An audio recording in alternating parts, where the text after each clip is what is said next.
Hello students, let us work on this topic, physical properties of alcohol. And in physical we already discussed the preparation of alcohol in our previous videos. Now let us work on physical properties of alcohol. So first physical property, student, you can see that it is physical state. And in physical state, what we observe that lower members are colorless, volatile, liquid with characteristic alcoholic smell and burning taste, but higher alcohols are colorless and tasteless. If we work on the topic called solubility, the alcohols up to 3 carbon are completely soluble in water. So student, now question is why alcohols are water soluble? So alcohols are water soluble because they can form hydrogen bond with water. Alcohol hydrogen bond बना सकता है student water के साथ, इसलिए वो water में completely soluble होता है. You can observe it in this pattern. आप इस पैटर्न में उसको ऑब्जर्व कर सकते हो students. So let us work here.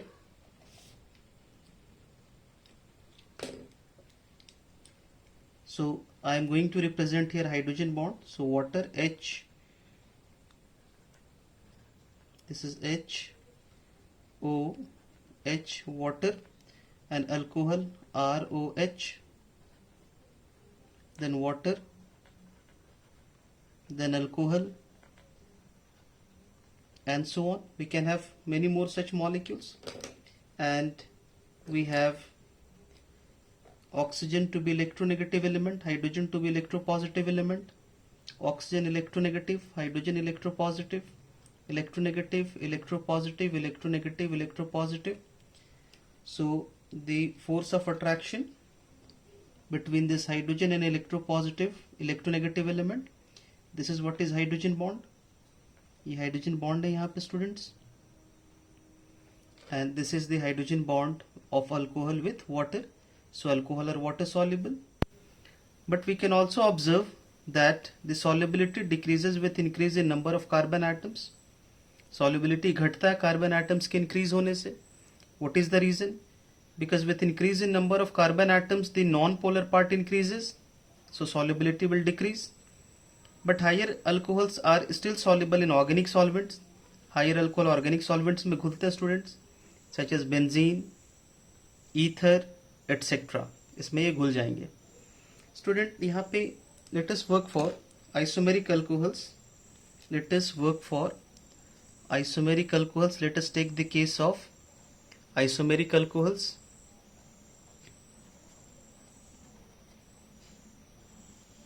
अगर आइसोमेरिक अल्कोहल्स की केस देखें, and I have to decide here the solubility of isomeric alcohol, तो मैंने यहाँ पे बनाया स्टूडेंट, आप देख सकते हो. This is normal form 1 2 3 4. This is normal butanol. फिर इसकी आइसो फॉर्म बना लेते हैं. This is iso. इसके टर्शरी फॉर्म बना लेते हैं स्टूडेंट. This is iso. इसके टर्शरी फॉर्म बना लेते हैं. This is tertiary form. अब यहाँ पे अगर मैं सॉल्युबिलिटी को चेक करूँ, इसकी सॉल्युबिलिटी ज़्यादा है, तो आप जनरलाइजेशन को समझ लो. With in increase in branching it acquires spherical shape, तो surface area non polar part की कम हो जाएगी, सॉल्युबिलिटी इंक्रीज करेगा. So with increase in branching the surface area of the non-polar part, non-polar hydrocarbon part,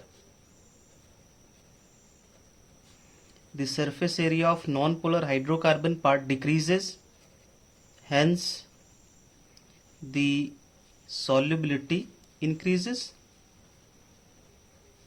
Hence the solubility increases. मतलब simple सी बात है, branching के बढ़ने से सॉल्युबिलिटी क्या होगा, इंक्रीज कर जाएगा. So tertiary form most soluble, then isoform, then normal form. Student, let us work on next topic, next physical property. The third physical property is boiling point.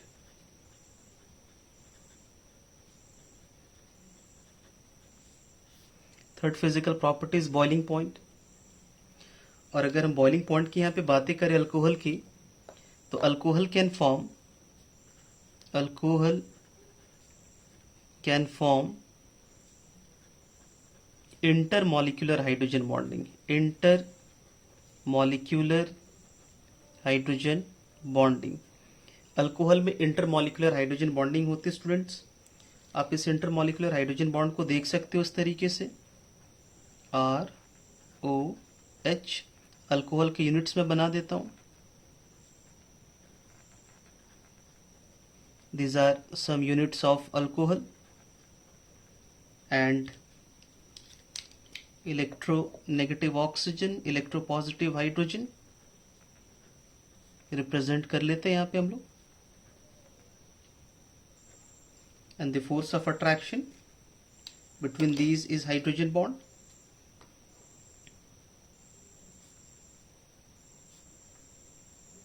So this is intermolecular hydrogen bonding in alcohol molecule. So student, इस intermolecular hydrogen bonding के होने के कारण आप क्या observe करते हो?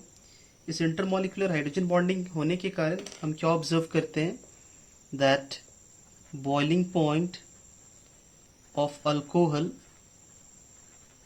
Is more than hydrocarbons.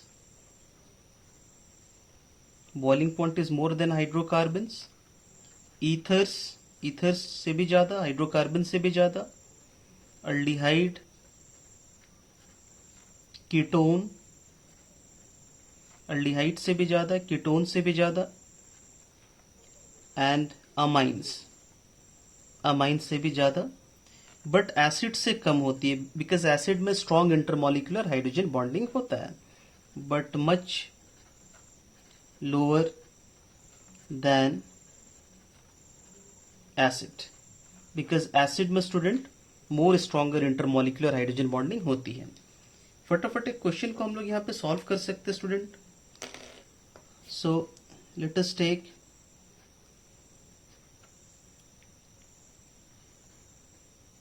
This is butanal. मैंने ब्यूटेनल लिया है.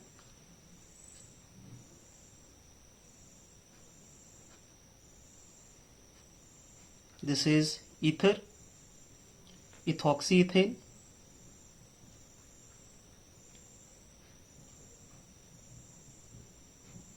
This is normal butane and I have taken here butanol. Question है, you have to arrange these compounds in decreasing order of boiling point. Decreasing boiling point के order में आपको arrange करनी है. तो सबसे ज़्यादा बॉइलिंग पॉइंट किसका होगा? अल्कोहल का. अल्कोहल की बॉइलिंग पॉइंट सबसे ज़्यादा, इसके बाद अल्डिहाइड की, फिर ईथर की, और लास्टली इस हाइड्रोकार्बन की, ब्यूटेन की.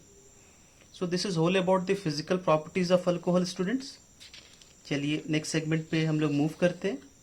Next is chemical properties of alcohol को अभी हम लोग डिस्कस करेंगे students. We will discuss chemical properties. So let us begin with chemical properties.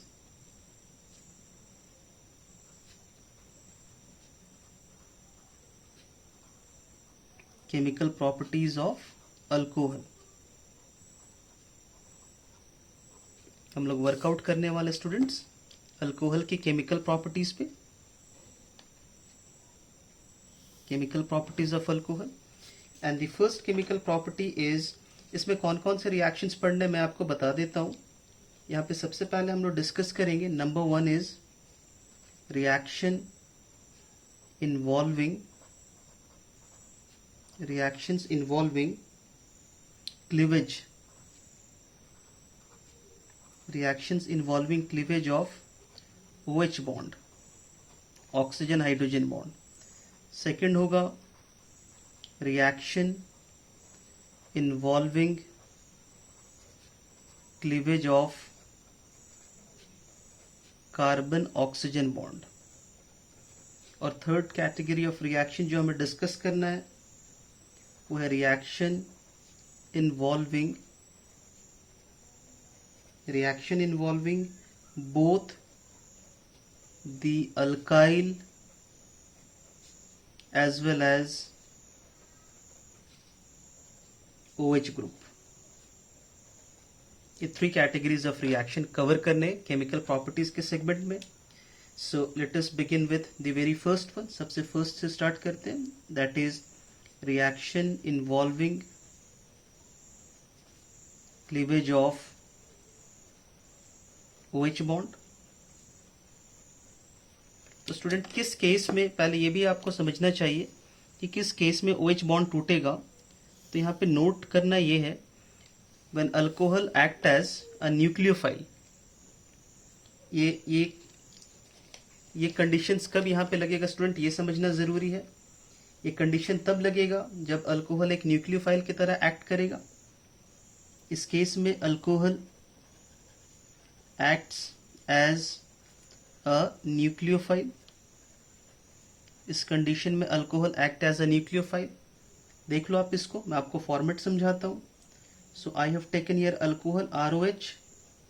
इसके पास लोन पेयर ऑफ इलेक्ट्रॉन्स और यहाँ पे कार्बोकेटाइन है student, carbon with positive charge. तो भाई क्या होगा, obviously this carbocation will attack this positive negative centre. So this is RO. इसके साथ ये कार्बोकेटाइन वाली पार्ट जुड़ चुका. Oxygen with hydrogen, we have 5 electrons in oxygen, so positive charge. Student इसको स्टेबल बनाने के लिए ये वाली बॉन्ड को क्लीव करना होगा. OH बॉन्ड मतलब डीप्रोटोनेशन कराना होगा.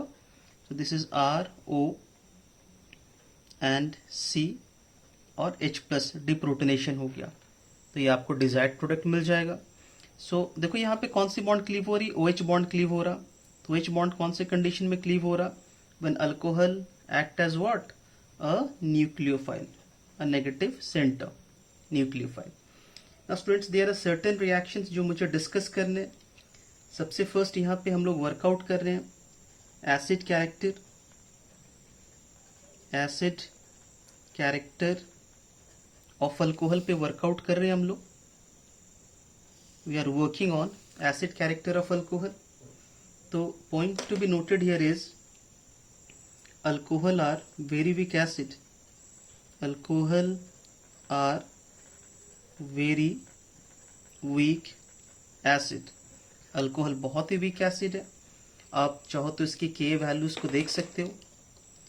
So the Ka value is 10 to the power -16 to 10 to the power -18.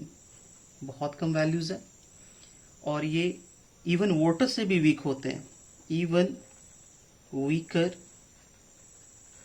Acid than water. Water से भी ये वीक एसिड होते हैं स्टूडेंट्स, इतने कमजोर हैं. इसकी Ka की वैल्यू वाटर की कितनी होती है, 10 to the power -14. Okay student, तो these are still weaker even than water. But एक एक्सेप्शन होता है यहाँ पे, याद रखोगे. एक्सेप्शन मिथेनॉल है. Methanol is the only alcohol which is more acidic than water. ये एक्सेप्शन आप याद रख लोगे. अब कुछ बातें आप और भी जानो. ये इतने वीक एसिड है that it does not turn blue litmus red. इतने वीक है कि ब्लू लिटमस को रेड टर्न नहीं कर पाते स्टूडेंट. अब यहाँ पे कुछ रिएक्शंस हमें वर्कआउट करना है एसिड कैरेक्टर्स में. सो वेरी फर्स्ट इज, एक एक करके वर्कआउट करते हैं. Very first is reaction with active metals. Reaction with active metals like sodium, potassium, aluminium. इसके साथ रिएक्शन करानी है मुझे. और इन रिएक्शन में हाइड्रोजन गैस रिलीज होता है. अगर हाइड्रोजन गैस रिलीज हो रहा which indicates the cleavage of oxygen hydrogen bond. आप इसको इस तरीके से देख सकते हो students. We have alcohol ROH और रिएक्शन मैंने सोडियम के साथ कराया. तो देखो यहाँ पे कौन सी बॉन्ड क्लीव हो रही है, ये वाली बॉन्ड क्लीव हो रही है, OH बॉन्ड. ये क्या बन जाएगा, RO -Na plus H2 gas escapes out, hydrogen gas escapes out. तो ये क्या बना स्टूडेंट, सोडियम एल्कोक्साइड, सोडियम, ये बना सोडियम एल्कोक्साइड, यहाँ पे हमने फॉर्म किया सोडियम एल्कोक्साइड स्टूडेंट। इसके बाद आप यहाँ पे कई सारे एग्जांपल्स ले सकते हो, नो प्रॉब्लम। चलिए एक दो एग्जांपल्स भी ले लेते हैं हम लोग। So I have taken here propanol reaction with sodium metal. भाई क्या बनानी है, this is O minus Na+ sodium propoxide. कौन सी गैस रिलीज होगी, हाइड्रोजन गैस। आप चाहो तो इसको बैलेंस कर लो, हाफ मोल होगा, ये बैलेंस हो जाएगा, half moles, this equation is balanced. अगर यहाँ पे हम लोग ले लेते हैं इस कंपाउंड को टर्शरी ब्यूटाइल अल्कोहल, इसके रिएक्शन इलेक्ट्रोपॉजिटिव मेटल एल्यूमिनियम के साथ, तो टर्शरी ब्यूटॉक्साइड आयन बनाएंगे हम लोग। This is whole 3 aluminium plus H2 gas. और अगर मैं इसको 3 मोल्स कर दूं, ऑक्सीजन बैलेंस्ड हो गया, ये पार्ट बैलेंस्ड हो गया, और हाइड्रोजन कितना निकल रहा है 3, सो this is 3/2, equation is balanced. This is aluminium tertiary butoxide, aluminium tertiary butoxide. तो आप इन रिएक्शंस में कौन सी बॉन्ड की क्लीवेज को देख रहे हो, OH बॉन्ड क्लीव कर रहा, which indicates acid character of alcohol. Reaction आप बेस के भी साथ करा सकते हो, पोटेशियम हाइड्रोक्साइड या सोडियम हाइड्रोक्साइड के साथ, सेम पैटर्न ऑफ रिएक्शंस होगा स्टूडेंट। अल्कोहल वीक एसिड क्यों होता, अब ये क्वेश्चन हो रहा कि why alcohol is weak acid, alcohol weak acid क्यों होता है। तो आप इसको इस तरीके से देखो, ROH अल्कोहल। स्टूडेंट यहाँ पे कौन सी इफेक्ट है आर की, तो बोलोगे सर प्लस आई इफेक्ट है आर की। और इस तरीके से अगर यहाँ से मान लो ये वाली बॉन्ड क्लीव होती है, ये बॉन्ड अगर क्लीव होता, OH बॉन्ड क्लीव होता student, so what it is going to form is alkoxide ion, और हाइड्रोजन गैस आपने यहाँ से बाहर निकाला। स्टूडेंट आपने क्या बनाया, बेसिकली H2 गैस की जगह पे बेटर होगा यहाँ पे लिखना H+, यहाँ पे बेटर होगा लिखना H+। वो H2 गैस तो रिएक्शंस में निकलेंगे, तो आप इसको नहीं लिखकर H+ मेंशन करोगे। तो ये आपने क्या बनाया स्टूडेंट, आपने बनाया एल्कोक्साइड आयन। एल्कोक्साइड आयन ये इसलिए अनस्टेबल होता है बिकॉज प्लस आई इफेक्ट के कारण इलेक्ट्रॉन डेंसिटी ऑक्सीजन में काफी बढ़ जाती है, तो डीस्टेबलाइज्ड फॉर्म में ये होता है, डीस्टेबलाइज्ड। रेजोनेंस अगर हो पाता तो ये ज्यादा स्टेबलाइज होता, but more electron density is concentrated over oxygen, और प्लस आई इफेक्ट से तो और भी कंसंट्रेट हो रहा है ऑक्सीजन पे इलेक्ट्रॉन की डेंसिटी, इसलिए ये फॉर्म क्या है, डिस्टेबलाइज्ड फॉर्म है स्टूडेंट्स। अगर हम लोग 3 फॉर्म्स ऑफ अल्कोहल ले ले, प्राइमरी, सेकेंडरी, टर्शियरी, और वहां पे डिसाइड करें एसिडिक कैरेक्टर को, so we have RCH2OH, then we have taken 2 R ले लेते हैं 2 degree, so this is CHOH, और 3 R R R इसके साथ OH। अब आप समझ सकते हो स्टूडेंट यहाँ पे क्या है, only 1 plus I effect is there, but यहाँ पे 2 प्लस आई इफेक्ट है, और यहाँ पे कितने प्लस आई इफेक्ट है, 3 है। तो सबसे ज्यादा इलेक्ट्रॉन डेंसिटी ऑक्सीजन की यहाँ पर है, जिसके कारण H+ आसानी से बाहर नहीं निकल पाएगा। इलेक्ट्रॉन डेंसिटी यहाँ पे सबसे कम है, इससे ज्यादा यहाँ पर है, और यहाँ पे तो भाई सबसे ज्यादा इलेक्ट्रॉन की डेंसिटी है। तो H+ के निकलने की चांसेस सबसे ज्यादा किस में, 1 डिग्री में, फिर 2 डिग्री में, और फिर 3 डिग्री में। तो ये ऑर्डर क्या है, decreasing acidic strength, decreasing acidic strength, ये डिक्रीजिंग एसिडिक स्ट्रेंथ के ऑर्डर हो गए स्टूडेंट। अब आप कहते हो कि अल्कोहल और weak acid even weaker then water, तो आप इसको कैसे रिप्रेजेंट करते हो student, even weaker then water. तो हमने लिया एल्कोक्साइड आयन प्लस वाटर, और हमने क्या बनाया यहाँ पे, देखो एल्कोक्साइड आयन क्या करेगा, it will take a proton from here, अगर यहां से ये प्रोटोन ले ले तो इट विल फॉर्म अल्कोहल, और OH- आयन बाहर निकल जाएगा, OH माइनस आयन बाहर निकल जाएगा स्टूडेंट। तो आप क्या ऑब्जर्व कर रहे हो कि एल्कोक्साइड जो है यहाँ पे ये प्रोटोन एक्सेप्टर है, वाटर इज गिविंग प्रोटोन। अगर वाटर प्रोटोन दे रहा तब ये इसकी नेचर क्या होगी, एसिडिक, और इसकी क्या नेचर होगी, बेसिक। बेसिक नेचर है एल्कोक्साइड आयन की। And alkoxide are even stronger base as compare to hydroxide ion, तभी तो H प्लस को गेन कर पा रहा। Alkoxides are even stronger base than hydroxide ions students, ये आपको याद रखना चाहिए। सेकेंड स्टूडेंट, जहां पे आप रिएक्शन विथ मेटल हाइड्राइड्स कराते हो, reaction with metal hydrides, reaction with metal hydrides आप कराते हो। So here formation of salt take place with liberation of hydrogen. So if I take ROH plus sodium hydride, तो student मुझे यहाँ पे क्या बना सकता हूँ, दिस इज RONA, सॉल्ट बनाया, सोडियम एल्कोक्साइड, और आपको पता है यहाँ से कौन सी गैस रिलीज होगी, हाइड्रोजन गैस स्केप्स आउट। बहुत सारे एग्जाम्पल यहाँ पे पुट कर सकते हैं student. I have taken this compound propanol की रिएक्शन सोडियम हाइड्राइड के साथ क्या बनाओगे, this will form O minus Na plus sodium propoxide plus hydrogen gas escapes out. इसके बाद इसके और भी रिएक्शंस है जो नेक्स्ट सेगमेंट में हम लोग कवर करते हैं स्टूडेंट्स।